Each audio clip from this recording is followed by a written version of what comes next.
Isso aí seria mais ou menos como você pegar um manual de jiu-jitsu e você acreditar que você analisando logicamente o conteúdo daquilo, você está fazendo um treco chamado jiu-jitsu.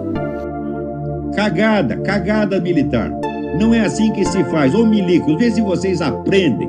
Não tem mais homem nesse país, só tem boiola, um negócio medonho. A frase do Wilson Martins, que está no final do seu História da Inteligência Brasileira, é uma frase forte, mas eu acho que bastante reveladora. Se eu encontrá-la, será mais fácil de lê-la. Pois é. Muito febril o depoimento? Não, você pode dar o sentido, pelo menos, da frase. O sentido da frase... Depois a gente... Durante as perguntas, ela era a primeira. A colônia se desenvolveria sem livros, sem universidades, sem imprensa, sem debates, sem inquietações culturais. Em uma palavra, sem o frescor do humanismo renascentista. A inteligência brasileira viria a constituir-se submetida à direção exclusiva da Companhia de Jesus, sob a égide da Contra-Reforma e do Concílio de Trento. Esse desejo de perpetuar a ignorância condicionaria as perspectivas mentais do Brasil pelos 3 séculos seguintes. A frase é forte, mas eu não sei exatamente sobre o que o Olavo vai falar, mas eu acho que ele poderia comentá-la também, se ela é verdadeira ou não. Na minha opinião, é. Na minha opinião, o desejo de perpetuar a ignorância no Brasil se prolongou por muito tempo, de certa forma se prolonga ainda, e embora a frase seja proselitista e na verdade, defendendo interesses próprios, a frase clássica do Monteiro Lobato, um país se faz com homens e com livros, eu acredito que se o primeiro artigo está em falta no mercado, quem sabe a gente não vai conseguir construir um país melhor com livros. Era isso.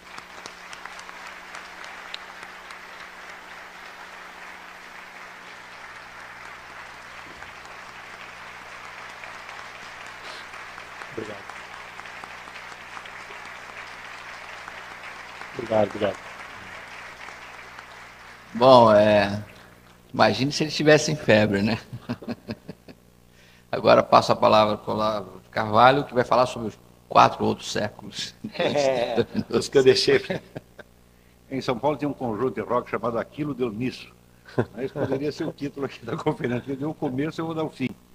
Esse estado de coisas que o Eduardo começou a descrever, ele culmina, a meu ver, na Constituição de 1988, quando ela define a cultura como aquilo que dá testemunho do modo de ser de um povo. Ora, aquilo que dá testemunho do modo de ser de um povo pode ser, por exemplo, um noticiário policial diário. Nós não podemos negar que o narcotráfico seja uma expressão do modo de ser nacional do presente. Então, narcotráfico é cultura, prostituição infantil é cultura e assim por diante. Este artigo da Constituição, ele expressa, vamos dizer, uma espécie de horror à ideia qualitativa de cultura. Algo que eu creio que isso tem algo a ver com este fundo aí que você descreveu. Ou seja, a cultura não é definida mais, nesse sentido, nem como cultivo e nem como culto. Ora, a ideia de cultivo pressupõe a ideia de melhoramento.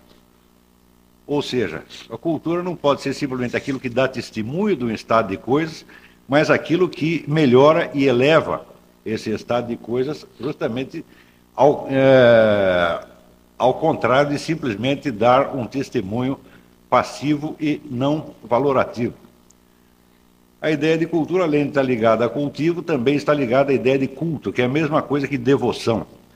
Então, esta ideia implica necessariamente a ideia de algo que é melhor, de algo que merece a nossa atenção, merece o nosso amor, merece o nosso respeito. E esta ideia de valor culmina, então, naquilo que Platão chamava o supremo bem. Agora, nós sabemos que o supremo bem não é uma coisa muito fácil de você definir ou encontrar, ou mesmo intuir de longe. Mas esta dificuldade mesma faz parte da própria dinâmica da cultura, onde, ao longo dos milênios, nós vemos uma sucessão de esforços humanos para conceber o que seria o supremo bem ou a suprema meta da existência. A necessidade de ter um supremo bem, ela é tão grande que no século XX, um grande psiquiatra, Viktor Frankl, diz que a perda da noção do sentido da existência, da noção do supremo bem, está na base de todas as neuroses e psicoses. E Viktor Frankl descobriu isso em circunstâncias particularmente dramáticas, pois sendo prisioneiro de um campo de concentração, ele desde o primeiro dia ele teve a preocupação de se perguntar qual a diferença decisiva que fazia com que algumas pessoas suportassem aquela provação bravamente e saíssem até engrandecidas, enquanto outras se degradavam e desmontavam como uma montanha de geleia. E ele descobriu que as pessoas que se saíam melhor daquele desafio eram aquelas que tinham uma meta ou um valor ao qual servir, ou como diz ele, o sentido da vida.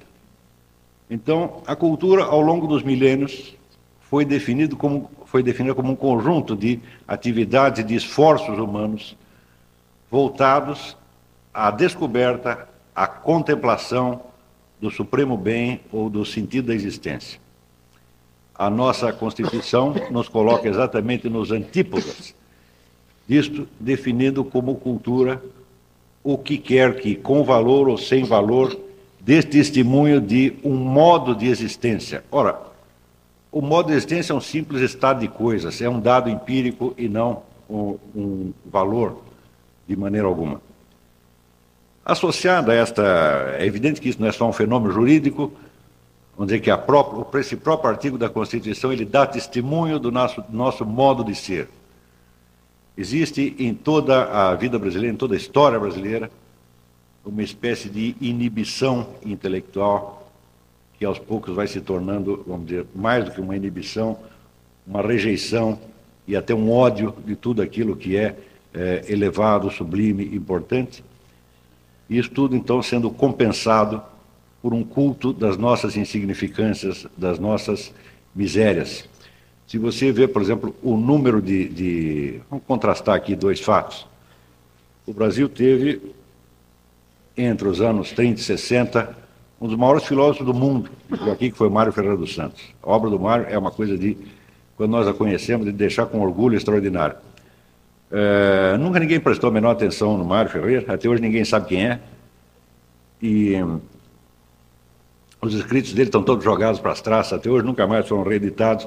Para compensar, todo ano você vê uma enxurrada de teses de doutoramento sobre sambistas, proxenetas, amantes de políticos, etc, etc. Quer dizer, uma boa parte da nossa atividade universitária, né, é dedicada ao cultivo, né, ao culto daquilo que existe de pior, ou pelo menos de mais insignificante.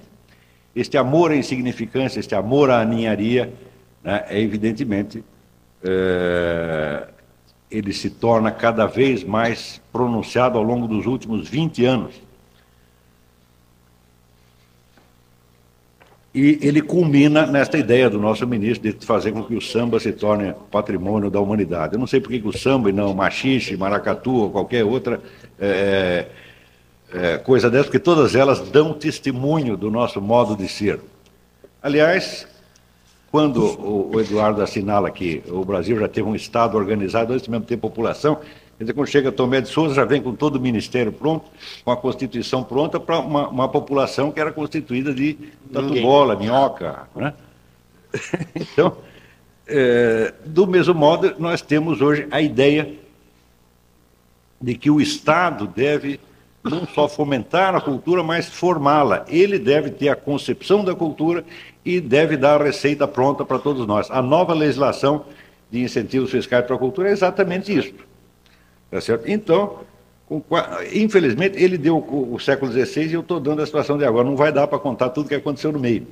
Mas a situação presente é mais ou menos esta. Então, hoje nós entendemos cultura de três maneiras. Entendemos primeiro pelo seu lado lúdico, quer dizer, cultura é divertimento, cultura é show business, cultura é samba e rock and roll. Em segundo lugar, a cultura é um produto comercial, quer dizer, existe a indústria cultural e ela tem que funcionar e dar lucro. Em terceiro lugar, cultura é propaganda política. Você vê a que distância nós fomos parar da ideia do supremo bem ou do sentido da vida. Ora, eu não sou contra a diversão, também não sou contra ganhar dinheiro, também não sou contra a propaganda política, mas quando você tem tudo isso e você perde o sentido da vida, é melhor você estourar os miolos, né? Então, quer dizer, o tipo da cultura que nós estamos produzindo hoje, a nossa concepção de cultura, é uma coisa profundamente deprimente, feita para nos isolar do sentido da vida e fazer com que nós nos dispersemos cada vez mais numa busca e num cultivo de ninharias. Intimamente associada a esta ideia, existe uma outra, que é de que a cultura é função do desenvolvimento, de que só os países desenvolvidos têm alta cultura. Então nós temos que alcançar um certo nível de desenvolvimento para ter um certo nível de cultura. Em São Paulo teve até um cidadão chamado Paulo Arantes. Paulo Arantes é um professor de filosofia da Universidade de São Paulo que escreveu um livro interessantíssimo como documento, não pelo seu valor, chamado Um Departamento Francês de Ultramar, no qual ele investiga por que a Faculdade de Filosofia da USP, em 50 anos de atividade, não conseguiu produzir nenhum filósofo. É fantástico. E a resposta é que somente quando alcançarmos um certo patamar de desenvolvimento é que poderemos ter uma filosofia à altura da europeia. Eu acho isso uma coisa extraordinária, porque eu estudei um pouquinho da história da filosofia, ao ponto de ser autor de um livro sobre isso, de um curso sobre isso. Eu asseguro para vocês que nunca houve nenhum surto de grande criatividade filosófica que fosse posterior a um surto de desenvolvimento econômico. Geralmente o surto cultural acontece muito antes, ou muito depois. Por exemplo, a época áurea da filosofia na Grécia era uma época de decadência, de cultura, decadência socioeconômica fantástica, a inflação subindo nas nuvens, uma corrupção generalizada, e no meio disso é que surge a Academia Platônica. Mais tarde a gente vê um outro grande surto de criatividade justamente na escolástica. E os países que mais contribuem para isso eram países paupérrimos, como a Irlanda e a Inglaterra na época. A Inglaterra ainda faltaria 5 séculos antes de que ela se projetasse como grande potência. Uma outra etapa de grande criatividade é, evidentemente, o idealismo alemão, com Kant, Hegel, Schelling, etc. Nessa época, a Alemanha não era sequer um país, era um conjunto de principados e ducados, aliás, sob domínio estrangeiro. Ainda faltaria meio século, mais de meio século, para que a Alemanha se constituísse como nação e se tornasse uma nação rica. E assim por diante. Então, nós temos que a própria ideia de que nós precisamos ficar ricos primeiro para ter cultura depois, é uma ideia que me parece muito esquisita. Porque se a cultura tem algo a ver com o sentido da vida, ela tem algo a ver com a orientação da vida. E, portanto, ela tem algo a ver com a sanidade da inteligência. Ora, se você tivesse um amigo e ele tivesse com 2 problemas, ele tem 2 problemas. Primeiro, ele está sem emprego e sem dinheiro. Segundo problema, ele está louco. Qual dos 2 problemas você acha que dá para resolver primeiro? Primeiro, vamos arrumar um emprego, e o sujeito vai ter um sucesso enorme. Depois, tiver tudo resolvido, ele faz um tratamento psiquiátrico. Ora, toda a orientação da nossa cultura é essa, quer dizer, primeiro nós vamos resolver todos os nossos problemas e depois nós trataremos de ficar inteligentes. Isto é rigorosamente assim, mas desde o tempo do Império. O tempo da colônia eu não conheço direito, mas do tempo do Império eu acompanhei. Quer dizer, esta ideia de que nós precisamos produzir muito dinheiro e daí vamos ter uma cultura que servirá para adorno, né, da nossa riqueza. Então, essa noção lúdica ou decorativa da cultura, ela já existe aqui há muito tempo. Mas ainda, ela não existe só socialmente, ela existe na alma de cada um. Nenhum de nós, vamos dizer, pode dizer que está livre deste preconceito e das consequências devastadoras que ele traz, não só para a sociedade, mas para a formação da inteligência de cada um de nós. Eu noto, por exemplo, com essa coisa de participar muito de debate, discussão, eu noto que no Brasil existe uma crença geral de que aquilo que você desconhece não existe. Isso aí chamava-se, na retórica antiga, chamava-se o argumentum ad ignorânciam. Ele diz assim: Aquilo que você está dizendo é algo que eu desconheço, então não interessa. Não pode entrar em linha de conta e não pode ser alegado como argumento. Dito de outro modo, tudo aquilo que eu desconheço inexiste. Eu asseguro para vocês, eu estou nesse negócio de bate-boca jornalística há 10 anos. Eu asseguro para vocês que este é o argumento mais alegado, em todas as circunstâncias. O sujeito olha para você com um ar de desprezo. Você diz alguma coisa, o camarada olha para você com um ar de desprezo, um ar de superioridade formidável e diz: eu nunca ouvi falar disso. Então, o Brasil tornou-se o único país do mundo onde a ignorância é fonte de autoridade intelectual. Acontece.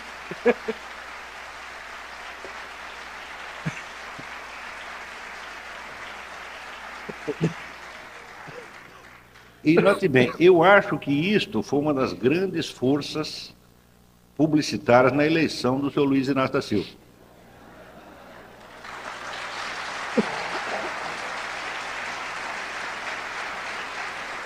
Porque ali se associava a ideia do sujeito pobre com o sujeito inculto.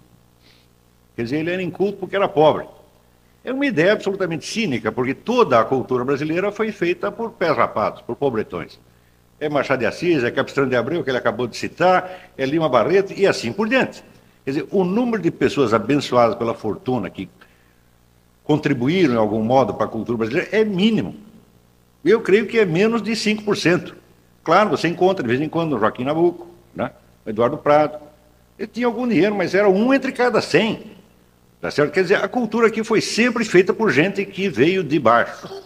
Então, por que associar a ideia de cultura com as classes altas? Ora, então, do meu ponto de vista, o Lula não representava propriamente o homem que veio de baixo, né?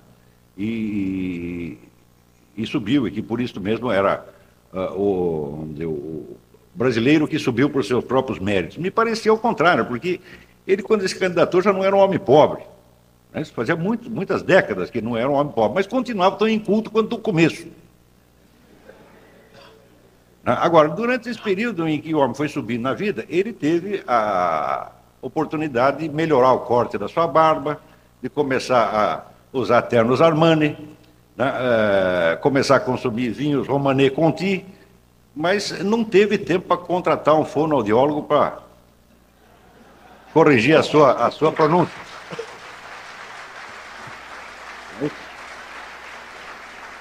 E não pense que eu estou falando mal dele pessoalmente. Não, isso aqui é um sintoma geral. Todos nós somos culpados disso.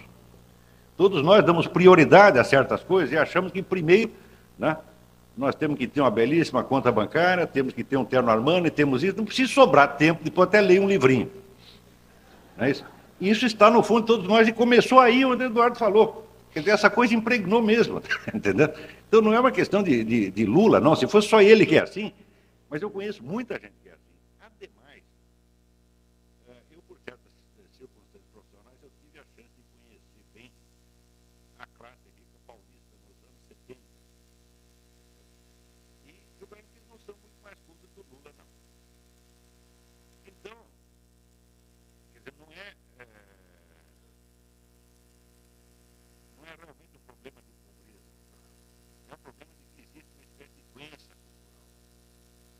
Essa doença se chama, no latim, aspernatio rationis, o desprezo da razão, o desprezo da economia, o desprezo da autoridade. Desprezo que tem, às vezes, um fundo, vamos dizer, de inveja.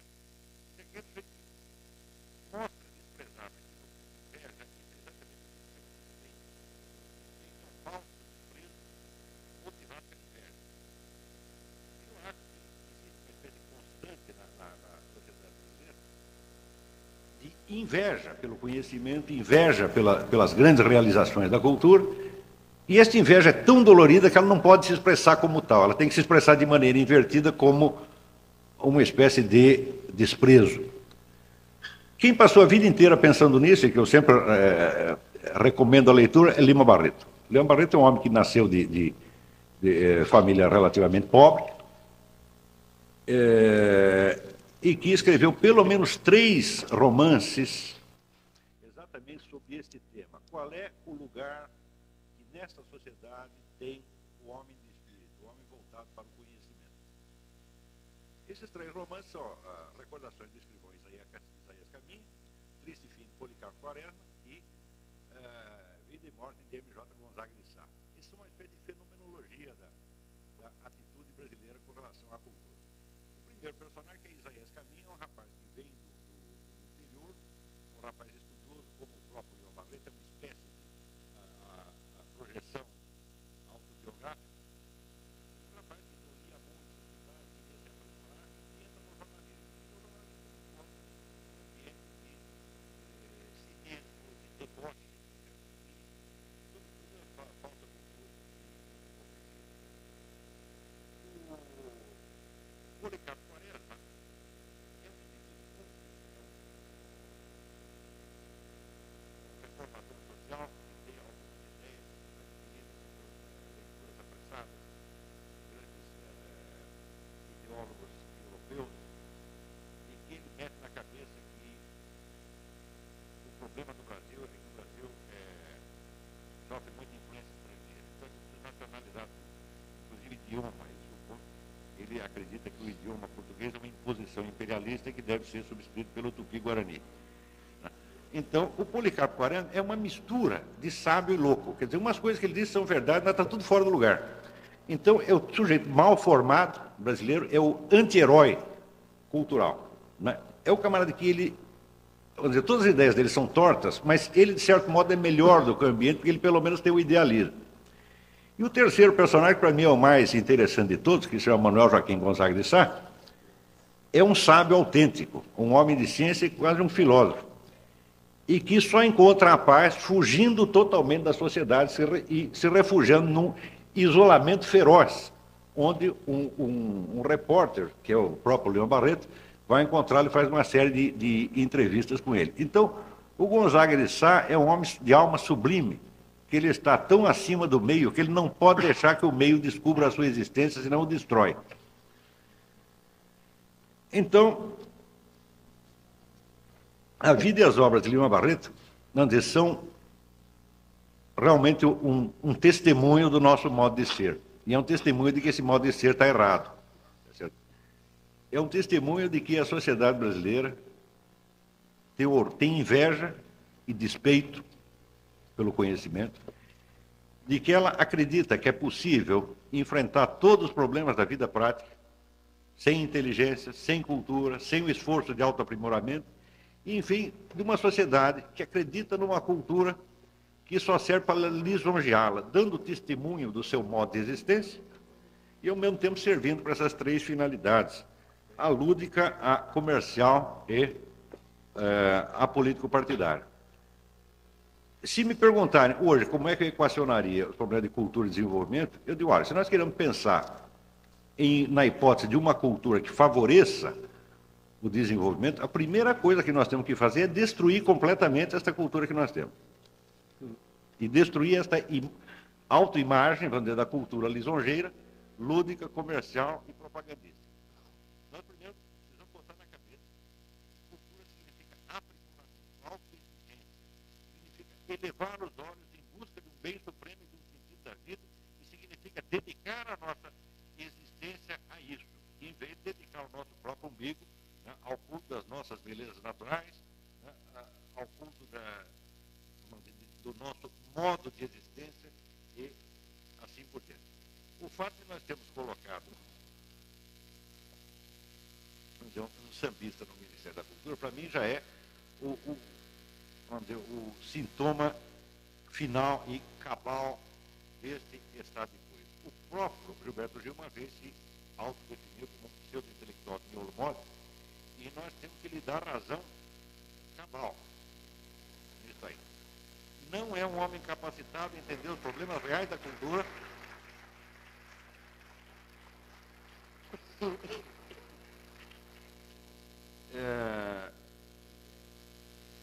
E também não se trata de um problema pessoal com ele, evidentemente. A presença dele lá é um sintoma do nosso erro, um sintoma do erro da sociedade, que está entendendo, vamos dizer, cultura como show business e propaganda política. E Bem, uns anos atrás houve aquele teste feito entre alunos de ensino médio de 32 países, testados na compreensão de leitura. E os brasileiros tiraram, naturalmente, o último lugar. Então, imediatamente apareceram entrevistas, ministros da Educação, técnicos, educadores, né? Todos comentando aquilo, uns tentando atenuar a coisa, outros fazendo diagnósticos, e ninguém parou para pensar o seguinte, que se o teste fosse realizado não entre alunos do ensino médio, mas entre educadores de 32 países, os brasileiros também tirariam o último lugar. E se fosse entre ministros da Cultura, os brasileiros também tirariam. O problema não é com os nossos estudantes, eles estão fazendo o que podem. A culpa do estado de coisas não é deles absolutamente, é dos próprios criadores de cultura que cada vez se exigem menos. Nós estamos numa etapa onde, para o que é considerado um escritor, basta que ele conhece o seu pequeno cronista de província, cronista de samba, historiador de samba, seja intelectual, já pode pertencer à Academia Brasileira de Letras. E todo mundo acha isso bonito, certo? Porque tudo o que for acima disso, o brasileiro já acha pedantismo. Aqui nós conseguimos inverter a noção do pedantismo. Quer dizer, o pedantismo significa você posar em público exibindo um conhecimento que você não tem. Aqui, o contrário. Ter o conhecimento é que é pedantismo. E se você entra numa discussão e você exige do interlocutor que ele conheça o assunto, ele fica ofendido. Isso já me aconteceu inúmeras vezes. Eu sempre pensei o seguinte, a liberdade de opinião, tá certo? O direito à expressão do seu pensamento deveria ser condicionado à atenção que você presta ao assunto. Quer dizer, se você pensou no assunto durante um ano, então você tem ali umas 2 horas para falar. Mas se você pensou 5 segundos, por que nós temos que ouvi-lo durante 10 minutos? Quer dizer, nem você dá atenção ao que você está pensando, por que nós temos que dar? Quer dizer, a liberdade de expressão deve ser compensada pela liberdade de não ouvir, de liberdade de ir embora. Mas aqui no Brasil não, ela é absoluta. Isso quer dizer que, conhecendo ou não o assunto, tendo se dedicado a ele ou não, você tem direito de ocupar o nosso tempo com as ideias maravilhosas que você criou a respeito. E se o seu interlocutor, por acaso, exige que você leia pelo menos um livrinho a respeito, ele é condenado como um pedante que quer te oprimir e te humilhar. Bom, como é possível que os debates deem certo nesta condição? Quer dizer, a primeira regra é a seguinte, é proibido conhecer o assunto. Segundo, se você conhecer, por favor, esconda o que conhece, porque nós não queremos ser humilhados. E, terceiro lugar, você trate de parecer bonzinho. Não é isso? Então, é evidente que não há a menor condição para um debate sério. E, nesta altura, curiosamente, uma vez que todas as regras, vamos dizer, da moral intelectual, todos os deveres da inteligência foram abandonados e pisoteados, o que entra no lugar deles? As normas de polidez. Quer dizer, atualmente, debate culto e elevado significa aquele debate no qual todo mundo fala asneiras educadissimamente. E isso